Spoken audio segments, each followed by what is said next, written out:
태초에 우주가 있었고 우주는 이제 그 존재 자체의 의미를 넘어섰습니다. 왜냐고요? 우주는 지금 전쟁 중입니다. 세계 질서 1위가 되기 위한 치열한 싸움이 이 우주에 스며들어 있죠. 바로 오늘 언더더시의 주제는 유니버스, 우주입니다.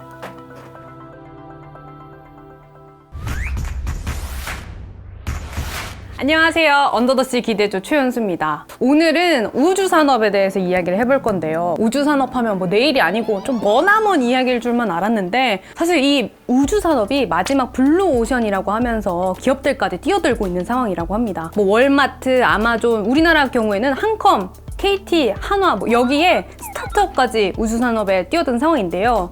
3대 우주 민간 기업 큰손들을 살펴볼까요? 첫 번째로 아마존 창업자 제프 베조스의 블루 오리진이라는 기업이 있고요. 두 번째는 버진그룹 회장 리처드 브랜슨의 버진 갤럭틱, 그리고 세 번째는 테슬라 CEO 다들 아시죠? 일론 머스크의 스페이스 X가 있습니다. 버진 갤럭틱 같은 경우에는 지난해 7월 4분 동안 무중력 상태를 경험할 수 있는 여행 상품을 세계 최초로 만들어냈고요. 근데 사실 이 우주 산업의 주도권은 그동안 세계 각국 정부의 손에 달려있는 문제였거든요. 왜냐하면 생각을 해보면 미국과 소련의 우주 경쟁 당시부터 한동안 우주에 간다라는 의미는 이제 국제적인 위상을 드높이는데 그 의미가 컸어요. 인공위성 발사체를 만든다는 게 사실 천문학적인 돈, 인력, 기술 엄청 많이 들어가잖아요. 정부의 미래 기술에 대한 육성 의지가 없으면 사실 남의 나라 이야기나 마찬가지인 거죠. 근데 요즘 이 주도권이 국가에서 민간 기업으로 빠르게 넘어가고 있는 상황이라고 합니다. 이 흐름을 보고 올드 스페이스, 그러니까 정부 주도에서 뉴 스페이스라는 민간 주도로 바뀌었다라는 표현을 쓰기도 하더라고요. 그러면 뉴 스페이스의 시대가 온 이유 쉽게 이야기를 해보자면 이젠 더 이상 미래만을 위한 투자가 아니라 돈이 되는 산업이 됐다, 이렇게 보시면 됩니다. 제가 지금 계속 우주산업 이렇게 이야기를 하고 있는데 세분화해서 살펴보면요, 가장 먼저 떠오르는 게 방금 이야기한 우주관광이 있고요. 그리고 두 번째 인공위성 산업, 그리고 우주 개발, 자원을 캔다거나 이런 산업들이 있어요. 근데 이 중에서 기업들이 주목하고 있는 게 바로 인공위성을 이용한 산업입니다. 위성을 이용하면 이제 위성 영상을 이용해서 관리 감독도 가능하고 우리가 실생활에서 쓰이는 GPS 같은 것도 이 위성을 통해서 기술이 실현되는 거거든요.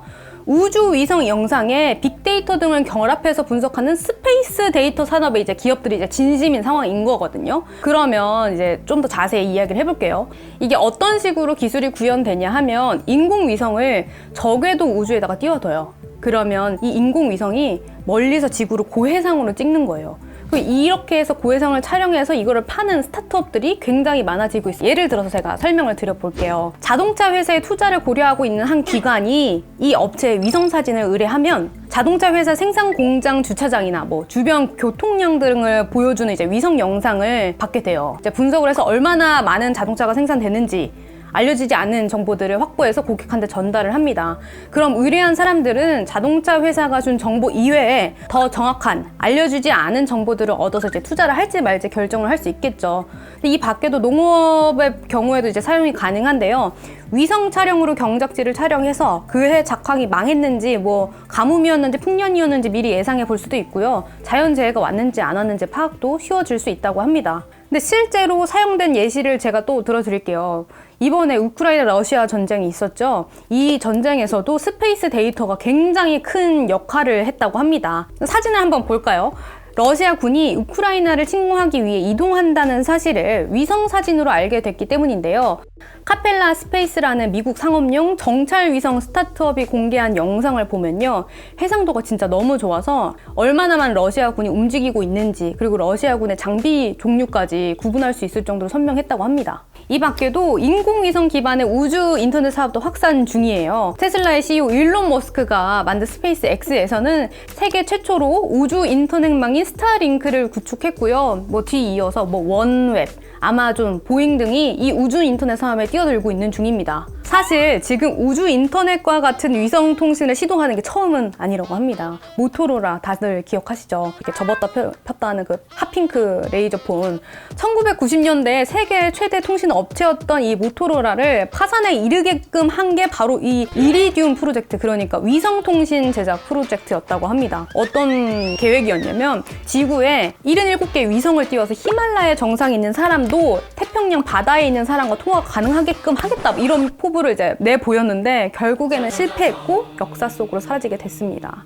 그런데 이제 모토로라의 이런 실패를 봐지만 스페이스 X 같은 경우는 적극적으로 이렇게 뛰어들고 있잖아요. 근데 이렇게 뛰어들게 된 계기에는 우주 발사체 제작 비용을 확실하게 줄일 수 있는 방법을 찾았기 때문이라고 해요. 어떤 식이냐면 발사체를 발사를 했을 때 가장 많은 비용이 드는 게 이 발사체를 개발하는 비용이랑 발사 비용인 거잖아요. 근데 스페이스 X에서 어떤 식으로 했냐면 발사를 한 다음에 그 발사체가 다시 돌아올 수 있는 그 기술을 개발을 했어요. 그러니까 그게 한 3분의 1 정도 경감할 수 있는 기술이었다고 하더라고요. 그래서 이 발사체를 재사용할 수 있는 기술을 이제 개발을 하게 되면서 스페이스 X에서는 지금 스타링크 같은 인터넷, 우주 인터넷 말고도 우주 택시와 같은 서비스를 내놓고 있는 중이라고 합니다. 그런데 오늘 왜 이렇게 길게 얘기를 했냐?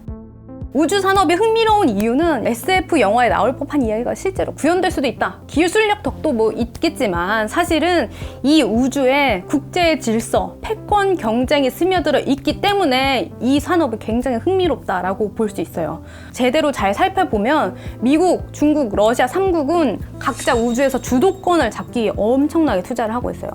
우주에서의 기술력이 앞서 이제 우크라이나 러시아 전쟁 예시를 들은 것처럼 한 나라의 군사 기술을 한 번에 파악할 수 있을 정도니까 우주 산업은 국가 안보에 있어서 굉장히 많은 영향을 미치고 있는 상황입니다. 사실 미국과 소련 간의 우주 전쟁은 막을 내린 상황이지만요, 미국과 중국 간의 우주 전쟁은 지금도 현재 진행형입니다. 중국 같은 경우는 올해 1월 러시아와 파트너 관계를 맺고요, 달 표면에 국제과학 달 연구소를 건설하겠다 이렇게 계획을 내놓은 상황입니다.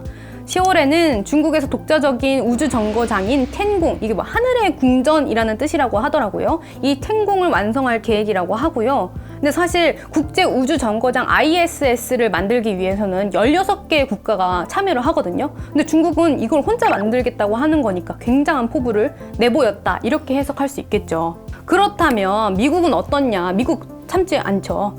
미국의 경우 2020년엔 가디언즈라는 우주군까지 만들었다고 하는데요. 이제 국제 경찰의 역할을 우주에서도 내가 하겠다라는 미국의 포부가 담겨 있죠. 우주 산업의 강국이었던 러시아와 중국을 견제한 결과라고 보면 되고요. 그럼 이런 얘기를 쭉 들으면 그러면 우리나라는 지금 뭐 하고 있냐? 우리나라는 어떻게 하고 있나라는 생각이 드실 것 같은데, 미국과 중국에 비하면 이제 막 시작하는 걸음마 수준이에요. 하지만 열심히 하고 있어요. 저는 응원합니다. 우주 산업에 쏟고 있는 예산을 비교해 보면요, 2020년 기준으로 봤을 때 약 9,200억 원 정도를 우주에 투자했다고 이렇게 나오더라고요. 이 예산의 규모는 어느 정도냐면 미국에 비교를 해봤을 때 1.5% 수준이라고 하니까 걸음마 수준이라고 볼 수 있겠죠. 우주 산업의 시장성을 확인받고 이제 확장이 되어가는 이제 초기의 단계다라고 볼 수 있어요. 예를 들면 KT셋, 그리고 한컴으로 알고 있는 한글과 컴퓨터에서도 한컴 인스페이스라는 이름으로 이제 스페이스 데이터 사업에 본격적으로 진출할 예정이라고 하네요.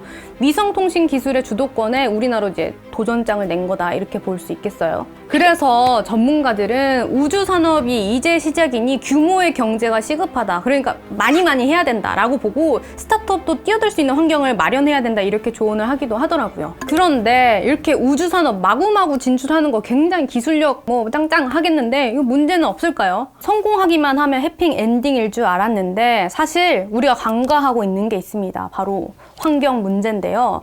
첫 번째로 얘기해 볼 수 있는 게 탄소 문제예요. 우주선이 한번 발사될 때 대서양을 횡단하는 비행기랑 이제 비교를 해보면 60배 이상의 탄소를 배출했다고 하는데요. 스페이스 X가 우주선을 완복할 때마다 배출해내는 탄소의 양은 278명이 1년 동안 평균적으로 배출하는 탄소의 양이라고 합니다. 어마어마하죠. 거기에다가 우주선은 직접 지구의 성층권에다 탄소를 직접적으로 내뿜는 거니까 장기적으로는 지구에 악영향을 미치는 게 아니겠냐라는 우려의 목소리도 나오고 있어요. 근데 이거보다 더 큰, 진짜 실질적으로 와닿을 수밖에 없는 문제는 우주 쓰레기 문제인데요. 지금 지구 궤도를 돌고 있는 인공위성 목록을 따로 정리해서 이제 관리를 한다고 하는데요. 이 목록에 오른 47,000여 개의 인공위성 중에 37,000여 개가 작동을 하지 않는 우주 쓰레기라고 합니다. 근데 이 중에서도 추락해서 떨어진 것들을 제외하면 궤도를 계속 이렇게 돌고 다니는 애들이 있을 거 아니에요.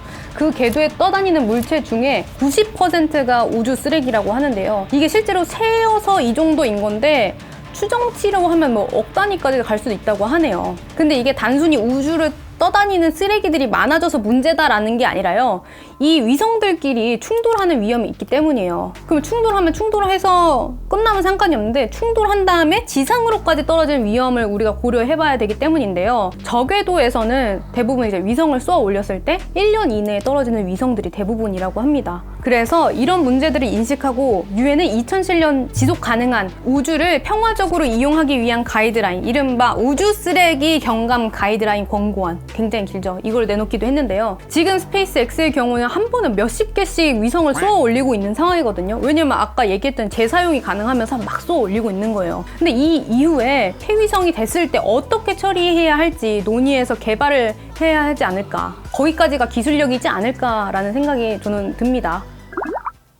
네, 오늘 진짜 길게 우주산업편을 저 혼자서 열심히 정리를 해봤는데요. 어떠셨을지 모르겠어요. 그동안 계속 IT, 뭐 국제 정치 이런 아이템들만 하다가 우주산업 저는 재밌게 공부를 했거든요. 다음에 어떤 아이템들 할지 뭐 추천할 만한 것들도 적어주시면 감사드리겠습니다. 그러면 여기서 인사를 드리겠습니다. 감사합니다.